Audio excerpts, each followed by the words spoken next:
to give you a signed copy of what I'm going to be signing in a couple of minutes, and you'll see exactly what we're doing. They've had unchecked power to censor, restrict, edit, shape, hide, alter virtually any form of communication between private citizens or large public audiences. There's no precedent in American history for so small a number of corporations to control so large a sphere of human interaction, and that includes individual people controlling vast amounts of territory, and we can't allow that to happen, especially when they go about doing what they're doing, because they're doing things incorrectly. They have points of view, and if we go by that, it's actually amazing that there was a success in 2016, but we can't let this continue to happen. It's very, very unfair. And you look at the statistics and you look at what is going on, and I think everybody would very much agree with that. Including Democrats, by the way. I saw quite a few Democrats are saying this is about time something is done. So let's see if they keep that decision after they hear that we agree with them. The choices that Twitter makes when it chooses to suppress, edit, blacklist, shadow, ban are editorial decisions, pure and simple. They're editorial decisions. In those moments, Twitter ceases to be a neutral public platform and they become an editor with a viewpoint. And I think we can say that about others also, whether you're looking at Google, whether you're looking at Facebook, and perhaps others. One egregious example is when they try to silence views that they disagree with by selectively applying a fact check, F-A-C-T, fact check. What they choose to fact check and what they choose to ignore or even promote is nothing more than a political activism group or political activism. And it's inappropriate. You look at what's happened, you look at where they're going, where they're coming from. I think you all see it yourselves. This censorship and bias is a threat to freedom itself. Imagine if your phone company silenced or edited your conversation. Social media companies have vastly more power and more reach than any phone company in the United States, more reach actually than your newspapers by far, more reach than a lot of your traditional forms of communication. Therefore, today I'm signing an executive order to protect and uphold the free speech and rights of the American people. Currently, social media giants like Twitter receive an unprecedented liability shield based on the theory that they're a neutral platform, which they are not an editor with a viewpoint. My executive order calls for new regulations under Section 230 of the Communications Decency Act to make it that social media companies that engage in censoring or any political conduct will not be able to keep their liability shield. That's a big deal. They have a shield. They can do what they want. They have a shield. They're not going to have that shield. My executive order further instructs the Federal Trade Commission, FTC, to prohibit social media companies from engaging in any deceptive acts or practices affecting commerce. This authority resides in Section 5 of the Federal Trade Commission Act. I think you know it pretty well. Most of you know it very well. I would think you know it quite well, right?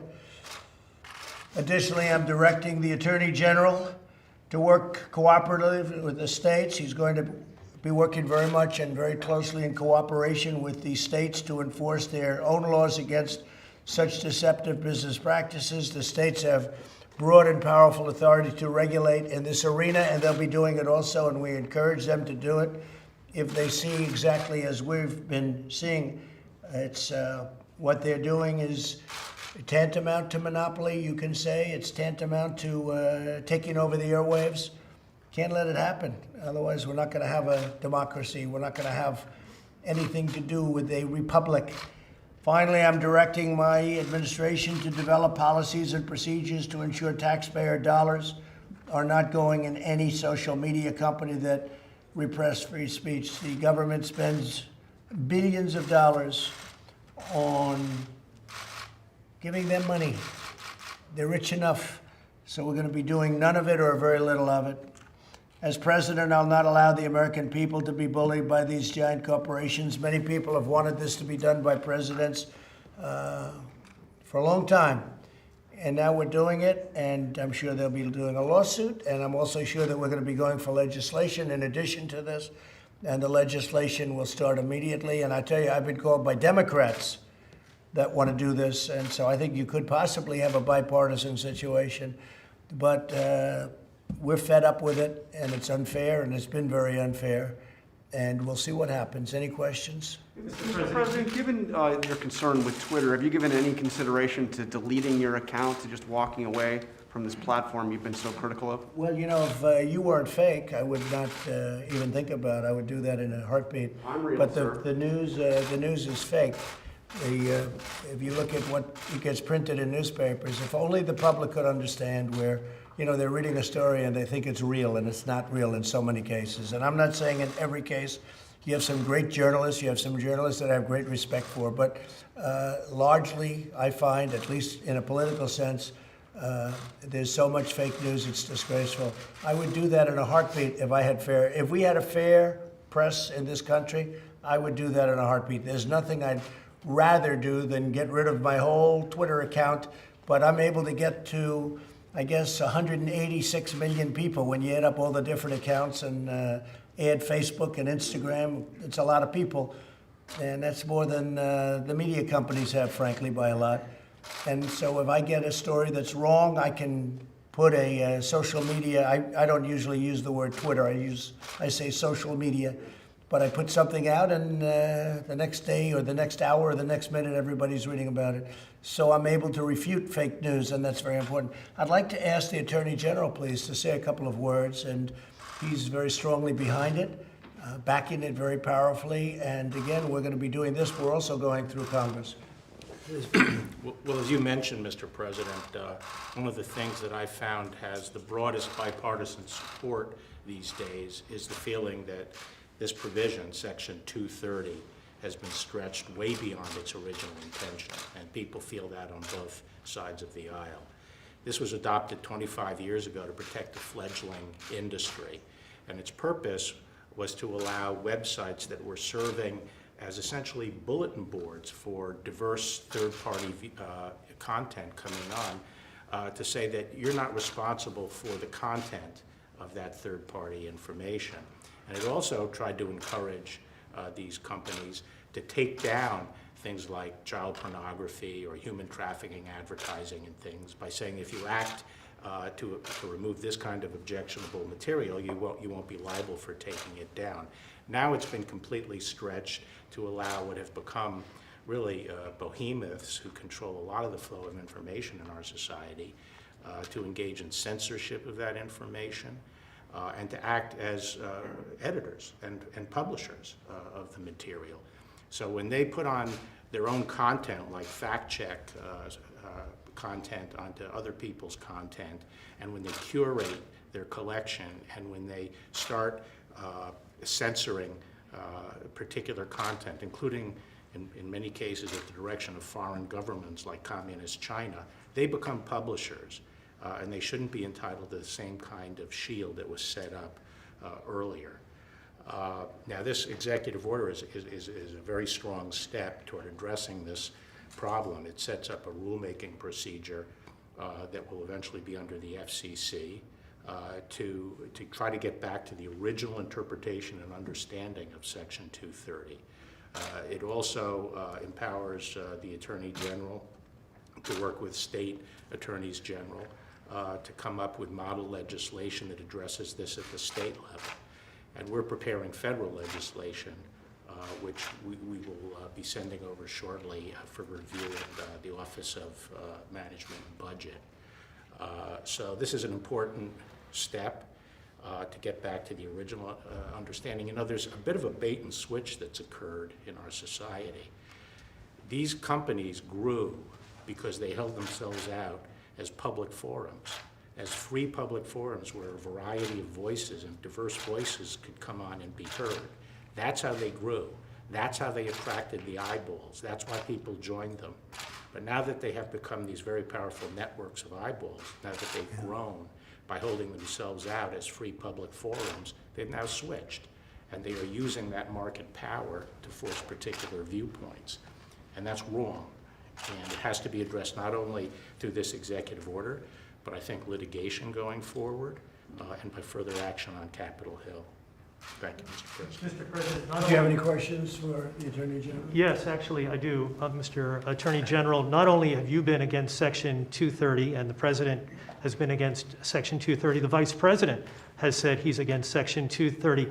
Do you believe that the executive order that the President is about to sign in any way repeals or amends Section 230? No, it doesn't repeal Section 230, and I'm not against Section 230 if it was properly interpreted and properly applied, but it's been stretched, and I don't know of anyone on Capitol Hill who doesn't agree that it's been stretched beyond its original intention. I think this will help get back to the right balance. Mr. Attorney General, can you give us more details on the legislation both you and the President referred to? What do you want to do in that legislation? Well, we're still reviewing a number of possibilities, and it'd be premature for me to discuss. And one of the things we may do, Bill, is just remove or totally change 230. What I think we can say is we're going to regulate it. It's a provision, and we're going to regulate it. You take a look at this as an example. This was just out. Twitter moments on the Mueller witch hunt. So we won. We were in the right. You see what's happened. It's a total fraud. It was a total fraud. 76-1. Okay, 76-1. You look at it. You think that's fair? Twitter classifies the term illegal alien as hate speech. Illegal alien, and viciously. You look at what China. I mean, just article after article. Here's one. This is the arbiter. This guy is the arbiter of what's supposed to go on Twitter. He's the one he thought, and he used CNN as a guide, CNN, which is fake news. He uses CNN as a guide. His name is Yoel Roth, and he's the one that said that mail-in balloting, you look mail-in, no fraud, really? Why don't you take a look all over the country? There's cases all over the country. If we went to mail-in balloting, our election all over the world would look as a total joke. It would be a total joke. There's such fraud and abuse, and you know about harvesting, where they harvest the ballots and they go and grab them and they go to people's houses and they say, sign here. No, it doesn't work out. Now, an absentee ballot, you can't be there or you're sick, and you go and you register and you do all sorts of things to get that ballot. And there's good security measures, but where they send out, like in California, millions and millions of ballots to anybody that's breathing. Anybody in California that's breathing gets a ballot. But Mr. President, that's not true. So California excuse me, wait a minute, I'm not finished. So here's your man, and that's on Twitter. And the amazing thing is he's wrong, and even no matter who it is, they will admit that he's wrong, because there's tremendous controversy on mail-in voting. And I can say this, the Republican Party cannot let it happen. Go ahead.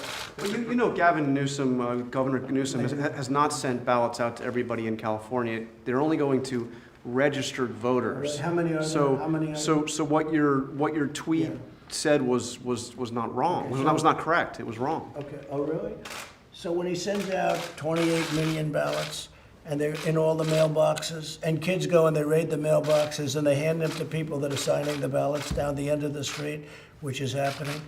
They grab the ballots. You don't think that happens?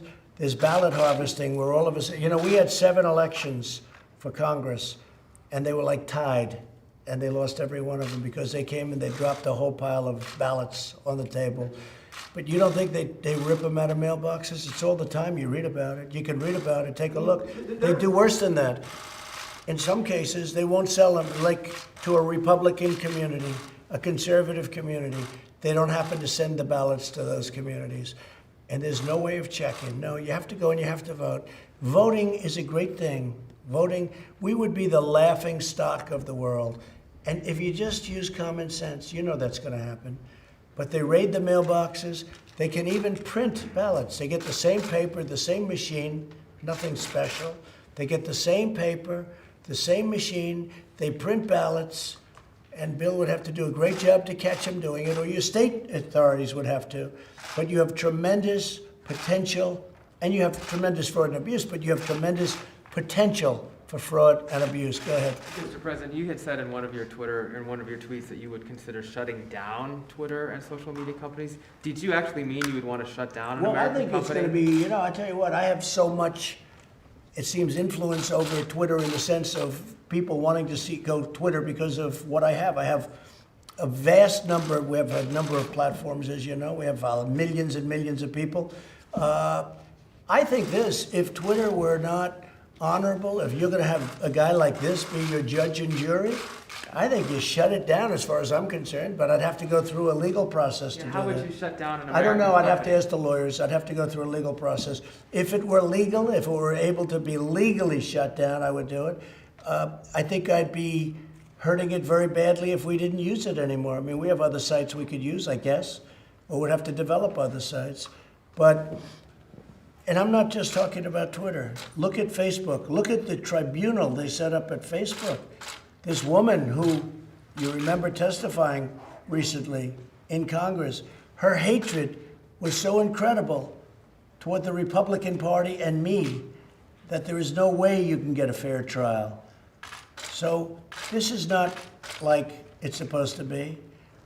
This is not like it's supposed to be. So we're going to see what happens. And you know what? I guess it's going to be challenged in court. What isn't?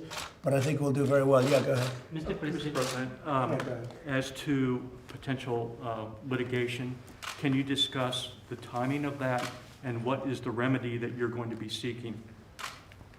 No, what I was referring to, there is litigation going on all the time on Section 230 and its scope, and we would look for appropriate vehicles to weigh in and file statement of interest. So you wouldn't be filing an individual? necessarily. Okay, thank you.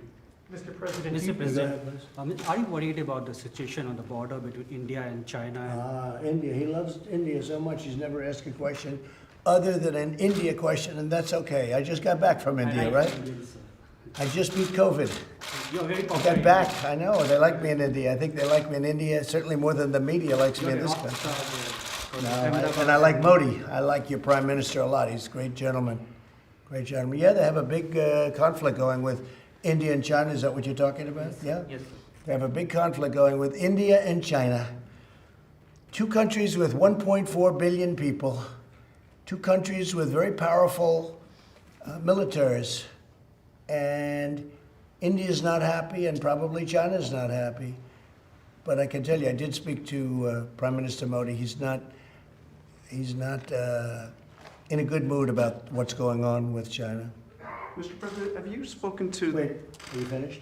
No, sir, so what, yesterday you tweeted about you want to mediate between India and China on this issue. I would do that. You know, I would do that if they thought it would help. If I were the mediator or the arbiter, I would do that. So we'll see. Go ahead. Have you spoken to the family of George Floyd yet? No, I haven't, but I feel very, very badly. That's a very shocking sight. Bill and I were talking about it before. It's one of the reasons Bill's here right now, because as you know, we're very much involved.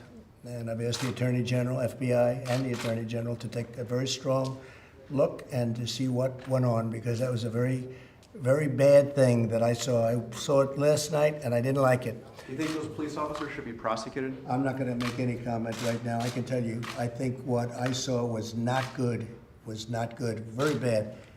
Anybody else? Mr. President, are you definitively staying in the U.S.-China trade deal? We'll be announcing what we're doing tomorrow with respect to China, and we are not happy with China. We are not happy with what's happened. All over the world, people are suffering. 186 countries. All over the world, they're suffering. We're not happy. Okay. Thank you very much, All everybody. right, Russ, let's go. Come on, come on, let's go. Thank you. Thank you, everybody. Thank you.